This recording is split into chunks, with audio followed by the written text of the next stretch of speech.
Welcome to Diet Rebellion, the podcast that's here to help you break free from the chains of dieting and finally take control of your health, strength, and confidence.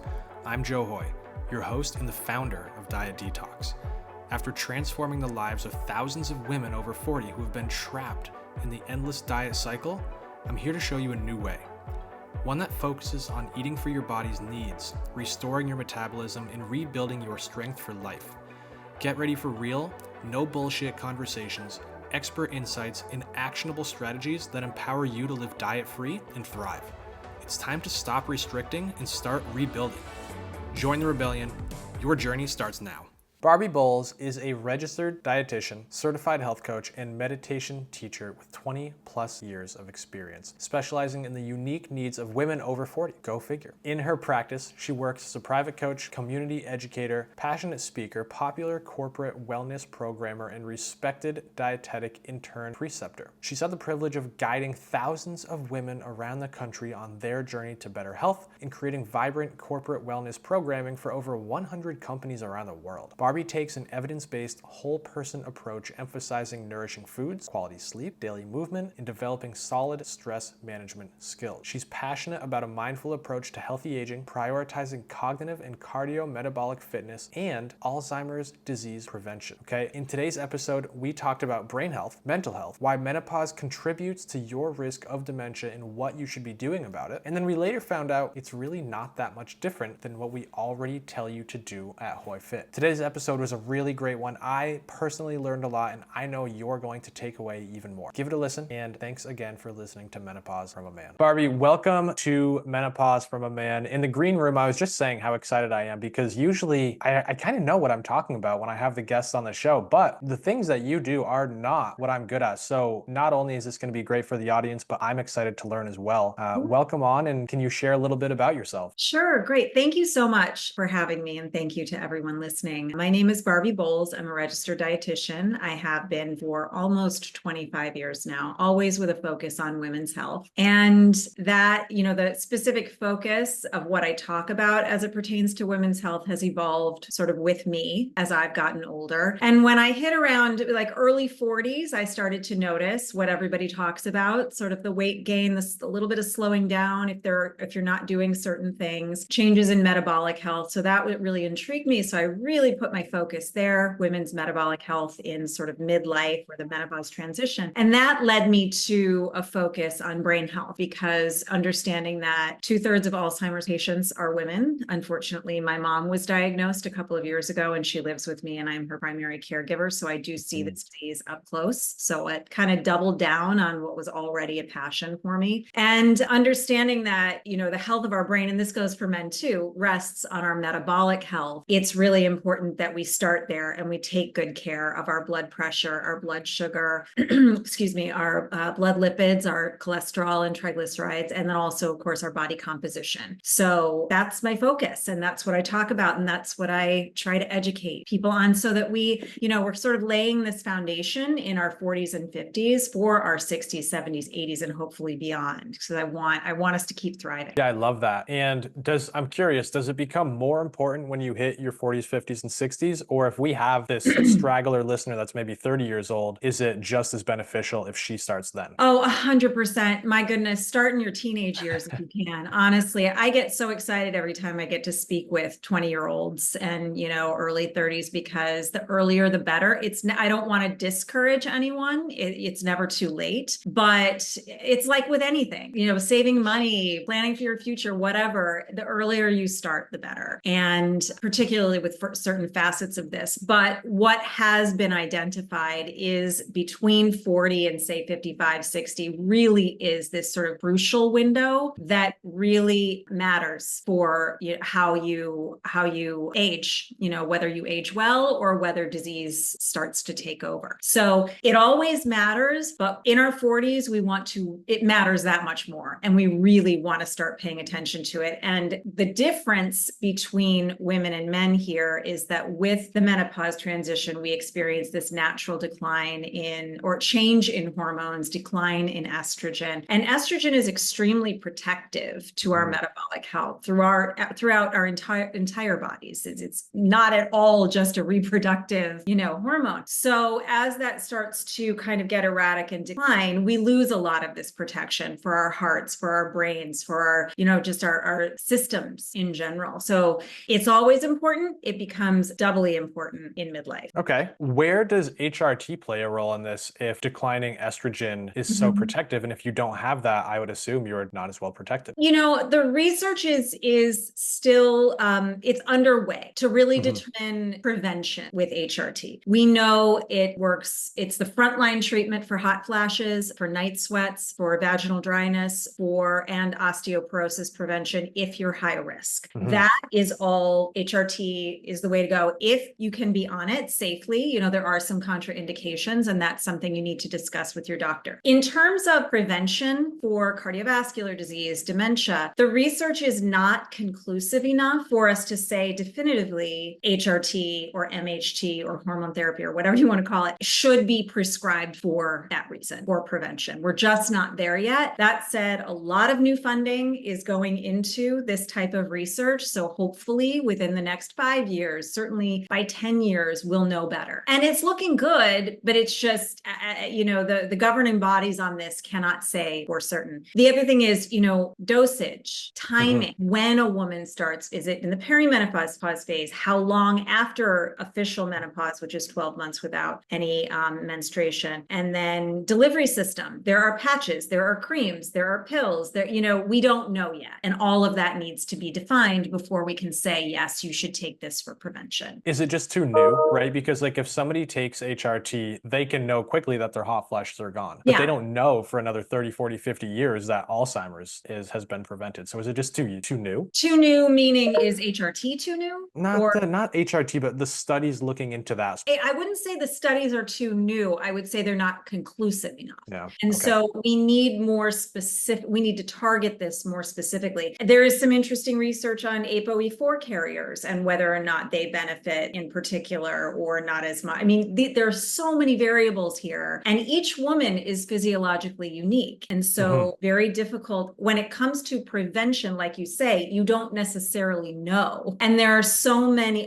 for a long time, right? And this is why research is important. So hopefully we'll get there sooner rather than later. I love it. HRT is a conversation I could have all day long, but one thing I saw you mention on social media, and you just talked about it again, is ApoE4 carriers. And that's something I don't know anything about, and probably my audience doesn't either. Can you tell me more about that? Sure. So this got kind of a lot of press and publicity a couple of years ago when the actor Chris Hemsworth kind of said publicly that he carries 2 copies of ApoE4. Each person carries 2 copies of the ApoE gene. There are 3 different alleles, 2, 3, and 4. So you inherit 1 copy from each parent. You can inherit 2 twos, which is extremely rare. So you would carry 2 copies of ApoE2. You can inherit 2 threes, which I'm 2 threes. You can inherit 2 fours or any combination, a 2 3, a 3 4, so on. So there are 6 different possibilities of your combination of ApoE alleles. If you carry 1 4, so 1 ApoE4 and then either a 2 or a 3, your risk of Alzheimer's disease appears to increase about 2 to 3, some say 5 times. If you carry 2 copies of ApoE4, so you've inherited a 4 from each parent, your increased risk is somewhere around 12%. So, but what's important about that is that ApoE4 is not a deterministic gene for Alzheimer's disease. It's an increased risk, kind of like, this is not a great comparison, but like how high blood pressure is an increased risk for dementia, vascular type 2. So if you carry ApoE4, 1 or 2 copies, you should consider yourself at a slightly increased risk. So then you control what you can, do a good job taking care of all of the other controllable, modifiable risk factors. Don't consider it a sentence. There are plenty of people who carry 1 or 2 copies that do not go on to develop Alzheimer's disease. And there are plenty of people who do not carry ApoE4 who do develop Alzheimer's disease. So it's important to make that distinction. Did that make sense? Okay, that made a lot of sense. Yeah, that was a really good explanation for somebody like me. Good job. I love that. So how does somebody go about finding out if they are an ApoE4 carrier? It's a blood test, and Okay. ideally you would get it through your doctor. It varies in cost between $50 and $400 usually, but usually the lower end. I would not personally, there are a lot of direct to consumer tests now for everything, right? Like you test literally everything in your bathroom at home. Right. I wouldn't do that with this. I would go to your doctor and just say, I'd like to have my ApoE alleles tested and see if I am an ApoE4 carrier. Your doctor may or may not, say yes. If you have Alzheimer's in your family, they probably will. If you don't, they will probably say this is not necessary for you at this time. You can circumvent your doctor with these direct to consumer tests. I would just say go to your doctor first and see what happens. I'm curious what this does for you though. Like, how does it serve you to know that you are an ApoE4 carrier? Like, is this going to tell you to start living your life differently than if you were an ApoE3 carrier? Yeah, that's a great question. And it entirely depends on you. If you are somebody for whom this information would just make you anxious, it's not for you. It's better to not know, right? You can carry on doing you. Just if you are concerned about your risk for Alzheimer's disease, just do all the things anyway. If you're someone who it would empower, there are those people, I myself being one of them, which is why I had my alleles tested. If I knew I was an ApoE4 carrier, which I'm not, I'm already doing all the things, but I would just make sure I'm really paying extra close attention. There are a few things, ApoE is a gene that has a lot to do with cholesterol transport. So if you are an ApoE4 carrier, you want to be absolutely sure you're taking really good care of your cholesterol, your lipid health, your cholesterol health, keeping your LDL nice and low. And it also appears that you're someone who would benefit from more omega-3 fatty acids, maybe supplementation. Always have to say, if you're going to supplement, please speak with your doctor. Don't take advice from somebody on a podcast about but little things, I only mention it because there are a few little things that ApoE4 carriers, exercise in particular is beneficial. And ApoE4 does appear to impact women more significantly than men. So if you're a woman with ApoE4, you want to make sure you're doing all these things. But to answer your question, if you're someone it would empower, no reason not to do it. If you just be freaked out, don't do it. Okay, I love that. Yeah. So if you're just going to be anxious and it's going to ruin your quality of life, forget about it. If it's going to motivate you to improve the quality of your life, go get tested. And so it's going to come down to knowing what kind of person you are. Right. That's with everything, right? Absolutely. Yeah. You said, you know what? Either way, you should just be doing all the things anyways. What are all the things? Yeah. So that's a long list, which is, in my opinion, very good. There's a lot we have control over. There are a couple different ways to look at this. The Lancet Commission on Dementia Prevention, Intervention, and Care publishes on a regular basis their sort of list, modifiable risk factors. It was 12, and then this year it's now 14. They added 2 new risk factors, vision loss, and finally they added elevated LDL cholesterol. It was not 4. So, just again to all, I'm not someone who likes to shove things in people's faces, but just to all the cholesterol deniers out there, we got to stop. We have to stop. It's really important to keep your cholesterol healthy. So anyone can look this up. The 2024 Lancet Commission for Dementia Prevention, Intervention, and Care, probably got those in the wrong order. There are 14 risk factors: education, hearing loss, vision loss, depression, LDL cholesterol, all of these, air pollution, and there are head injury. And sometimes people will say, well, air pollution, head injury, vision loss, hearing loss, how do I control for that? When you just hear that, it doesn't sound like something you can control. Air pollution, maybe not, unless you can move. But head injury, wear a helmet. Don't do risky sports. If you're in an abusive relationship, get out. Make sure you're doing things to prevent falls and injuries and things like that. Exercise in a way that helps you strengthen your balance, that kind of thing. Hearing loss, vision loss, these are things that are if they can be treatable, a hearing aid, glasses, contacts, or whatever you need to do to improve these situations. So I just want to clarify that because that's always the question. How do I control for that? So beyond these 14 identified modifiable risk factors, then there are things like diet. I am partial to a Mediterranean pattern, or more specifically, the MIND diet, MIND. It's got some decent research behind it. That said, there is no one right way.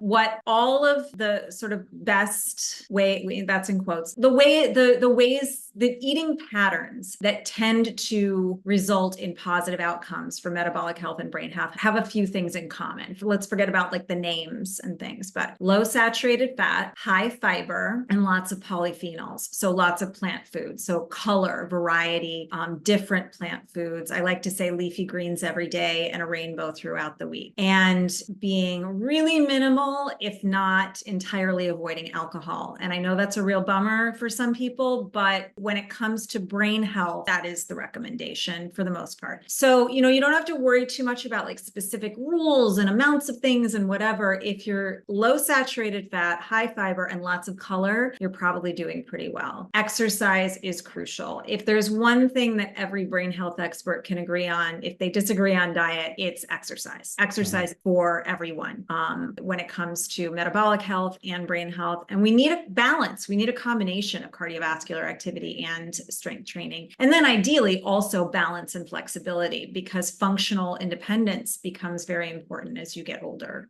Quality of life is going to depend on you being able to get up off the floor and get up from the couch and put things on shelves independently and that kind of thing. And then there are two things that don't get enough attention that are really important. One is social connection and making sure, and this is not having a million friends or being the life of the party. This is having safe, interactive, stimulating relationships with a variety of people, ideally, so that you're stimulated in different ways. We think it's mostly because of the way it stimulates your brain. And then also increasing something called cognitive reserve. And this is done through never stop learning. That's the best way, the easiest, simplest, just a few words way to say it. Just keep stimulating your brain throughout your life. I love that. Yeah. Wow. There's a lot we can do. There's a lot to unpack there. And I love that you defined what types of exercise, right? Because in the circles that we're in, we help women in menopause lose weight and feel great in what I think is the right way, right? Through diet, lifestyle, habit change, all of the above. And oftentimes we're telling them to strength train because we already know they're losing muscle naturally. Yeah, so we want to combat that. But you said for brain health, a mixture is good. Is that right? Yeah. Yeah. Okay. Cardiovascular activity for oxygen delivery, nutrient delivery, strengthening heart and lungs and blood vessels. It's very, very important. Yeah.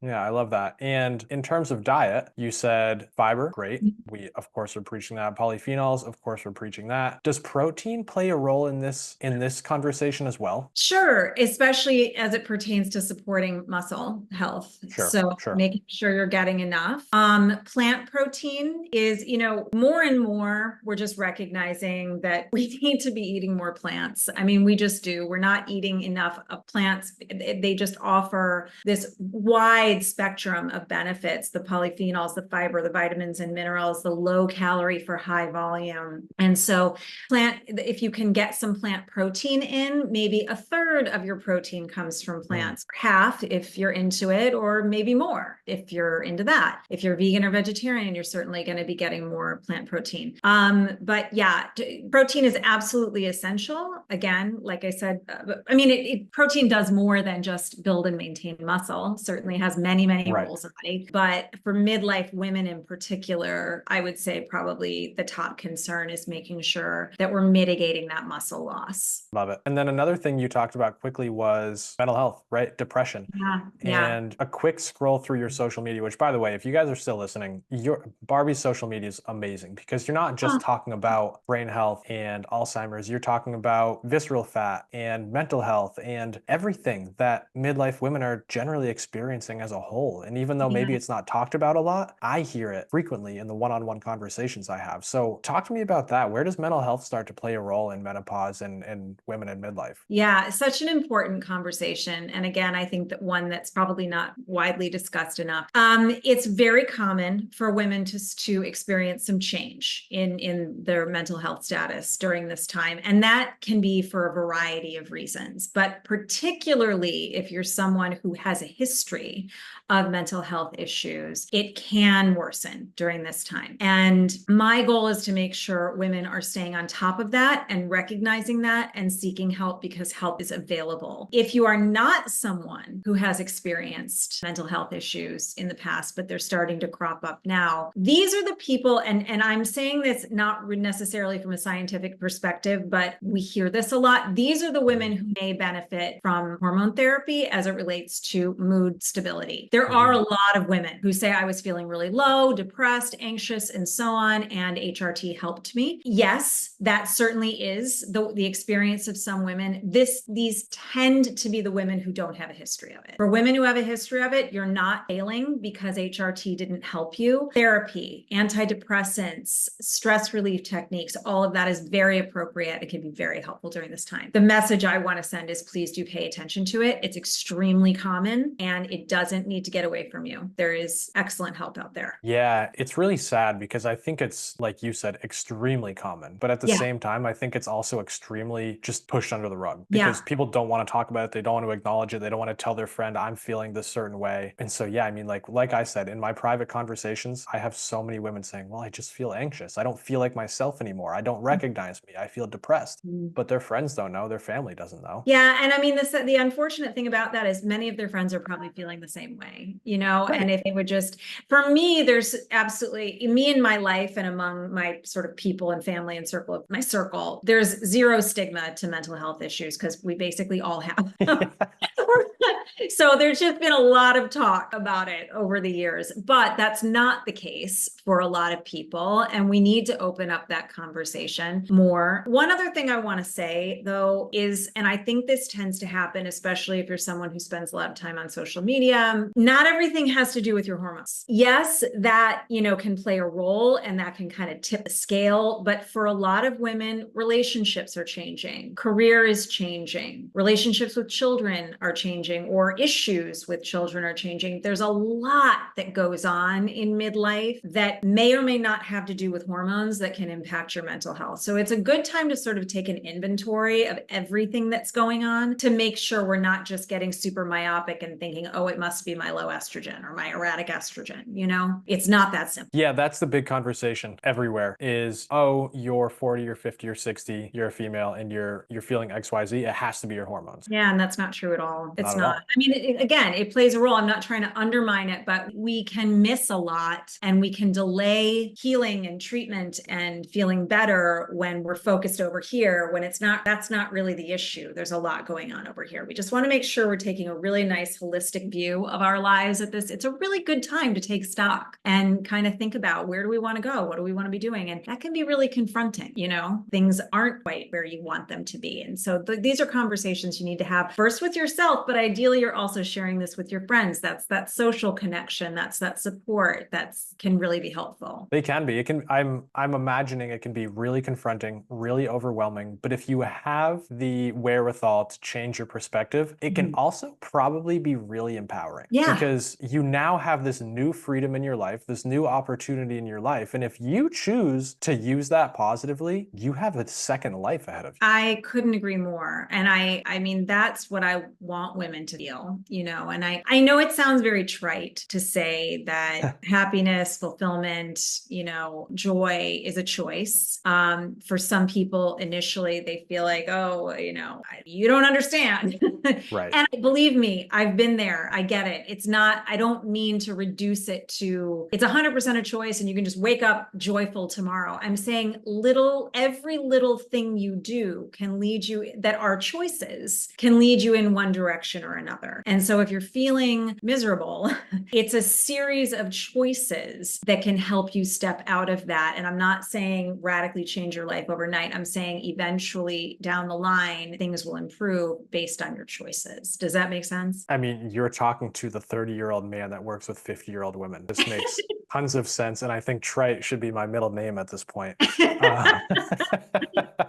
So yeah, it makes sense. But like what you feed yourself, not nutritionally, but through your thoughts, is so powerful. If you wake up every day and you tell yourself it's going to be another shitty day, or why try, or well, I'm just going to not go about much because I feel like crap and I must always feel like crap from now on, then you get to keep the things that you argue for, including your limitations. But if you wake up and you tell yourself, you know what, not today. I'm going to go do what I can. And even if it's not what I want, it's going to be a little bit better than what I have. And slowly but surely, you're going to make progress. And when you look back a year from now, 5 years from now, you could be a completely different person in a completely different place. That's exactly right. I always say, give yourself a year. I don't like timelines very much because often they'll lead to disappointment, especially when you have a very full life with a lot of distraction. But if you think of it more in terms of giving yourself a year, again, that goes back to those little series of choices. Imagine what you could accomplish in a year, as opposed opposed to thinking about, thinking of it like, oh, I have to be happy tomorrow. And speaking of trite, you're talking about what you say to yourself when you wake up. I very literally say to myself out loud every morning. I don't tell very many people this, but you brought it up. You're telling a lot right now, Literally say it's going to be an excellent day. I'm going to have an excellent day today. And I don't always, of course, but I'm setting myself up to at least try to choose it, to look for those opportunities. And I think it makes a difference. I've been doing it for about 5 years, and I really do think that it has made a difference in my mindset. It makes a massive difference. Do you meditate or do anything like that? Yeah, I'm actually a meditation teacher which is something, well, I did it because I needed a way to deal with my anxiety. I have panic disorder. I've had it since I was 9 years old. And there came a time when everything I had done in the past wasn't working, or I no longer wanted to continue using those things. So I needed to find an alternative. And I'm kind of like an all-in type of person. Yes. So instead of just meditating, I decided to become a meditation teacher so that I would really force myself to learn, how to truly use this and be committed to it. So yes. And for people who say, oh, I can't meditate, don't want to meditate, or it just doesn't resonate with you, that's totally okay. Breath work is very accessible. Everybody breathes. You breathe all day long. If you can just learn to manipulate it for a few minutes in a specific way, it can have the same benefits of meditation. So think of it that way. It's such a weird thing because there should be nothing easier in life than to do nothing and shut your brain off. But it's actually one of the hardest things ever. And it's something that I've recently got into probably within the past year or so is meditation, mindfulness, and things like that. And what you just said when you wake up and you say, you know what, it's going to be a great day. No, that doesn't automatically mean your day is going to be great, but you are setting an intention for having a great day. And when you intentionally do something, you generally do better at what you're after. Right. Yeah. It's sort of like it's just like a little hug to myself or something that corny in the morning. Do you know what I mean? Like I'm being kind, self-kindness. I'm being kind to myself instead of my eyes opening and saying, oh, you're such a piece of shit. Like, oh, you didn't do this, that. Oh, today's going to really suck because you didn't do that. Like I start with today's going to be an excellent day and we're just going to go from there. It's a very different way of looking at things. That's very helpful. Perspective is everything. Yeah, I agree. I love it. So let's circle back real quick before we wrap this up. You are the brain health expert for the show. Is everybody at risk for Alzheimer's? Yeah, unfortunately, if you have a brain, you're at risk for neurodegenerative disease. And there are, but dementia is sort of this umbrella term. And the most common form of dementia is Alzheimer's disease. The second most common is vascular dementia. So vascular dementia and Alzheimer's disease, as we age, yes, I would say everyone if you have a brain, you're at risk. Certainly, no matter how a person takes care of themselves, some people will develop dementia and others will not.